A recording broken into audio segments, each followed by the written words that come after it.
Thokozani bogogo nomkhulu, salukwa sendoda lesugogo Bathini Mbatha. Siyathokoza bogogo, siyathokoza bomkhulu. Ngani zakuthi lana sichaza udaba lwegubhu. Igubhu, they come in different sizes, they come in different shapes, and they come from different worlds. They're from different parts of the world. Not the actual isigubhu, but imithi esuke ithakwe ngaphakathi. The purpose of isigubhu isona esikwaziyo ukuthi sikusize depending kumuntu osenzayo okumuntu okuthakelayo, which is a traditional healer, and depending experience traditional healer enayo. And we use igubhu for different reasons. That's why kunegubhu zenhlanhla, kunegubhu zezitha. We use igubhu, kunegubhu futhi igubhu zemfuyo. So we use igubhu for different reasons. Igubhu engizoyichaza namhlanje ngansakho. I'm not gonna go deeper to say isigubhu faka umuthi othize nomuthi othize. No. These videos that talks about igubhu, they are not meant to reveal ama secrets esiba nawo in terms of ukuthi umuntu uthaka ini nani. Lento iyafana nokuthi umuntu akwenzele imbiza. Umuntu mazokuthakela imbiza angeke akutshene umuntu imithi ayisebenzisile, but rather uzokutshela ukuthi imbiza yakhe iyakwazi ukuthi kusize in terms of mhlambe unenkinga yezinso, unenkinga yakamnumzana akasasukumi, unenkinga ngathola abantwana, and then negubhu isebenza kanjalo without us having to tell, because noma ufunda ukuthi yini efakwe eimbizeni noma baba imbizo ethenga stall izosho ukuthi African indigenous medicine, herbs that have been lokhuzana. Mawuthi uyothenga inkukhu le efrayiwe enezitolo lezidumile bazokutshela ukuthi is a special recipe. Nayo isigubhu is a special recipe. But the purpose of these videos ngani zakwethu is to explain to you ukuthi isigubhu, how does isigubhu works.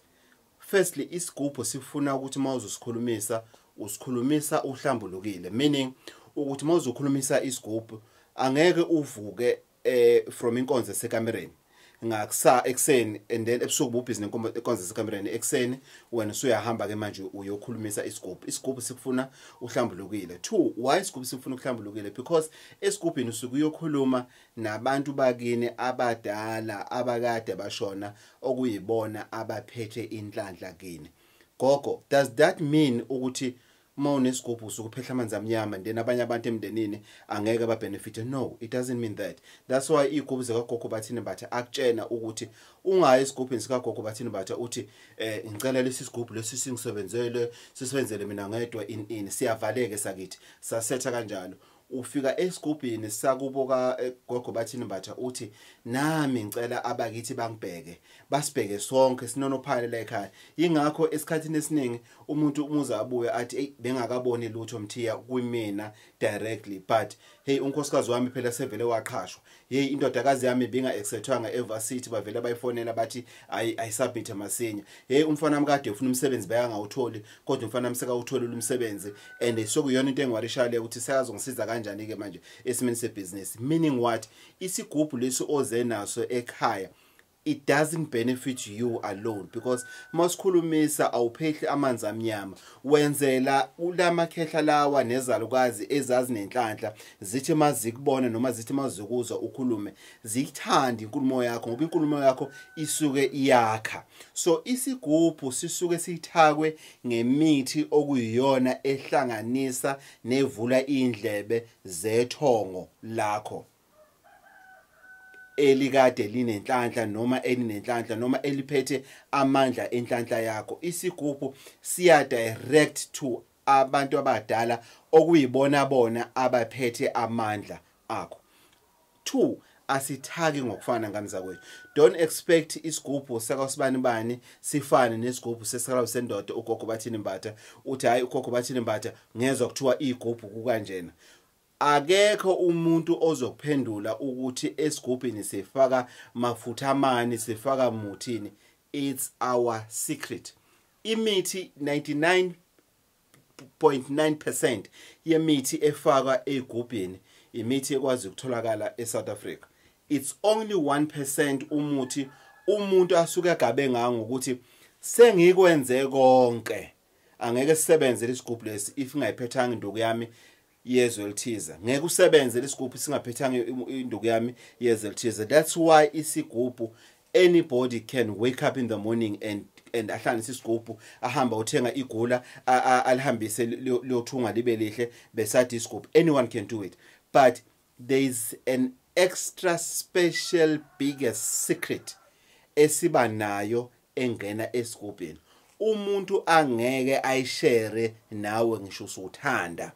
It depends about the relationship enisuke ninayo nalo muntu loyo, but umuntu ngeke akutshele ukuthi mina irecipe yami ithakwe ngani, ithakwe amazwe angakanani kuze izokwazi ukuthi yenze isigubhu ukuthi masikhulumisa sikwazi ukukhuluma. Yingakho isigubhu singakhulunyiswa if ever the previous week wena aduse usemncwabeni. Let's say it's weekend, it's Saturday or Sunday usemncwabeni. Isigubhu sakho sikhulumisa every Wednesday. NgoWednesday landelayo awusikhulumisa isigubhu sala ekhaya.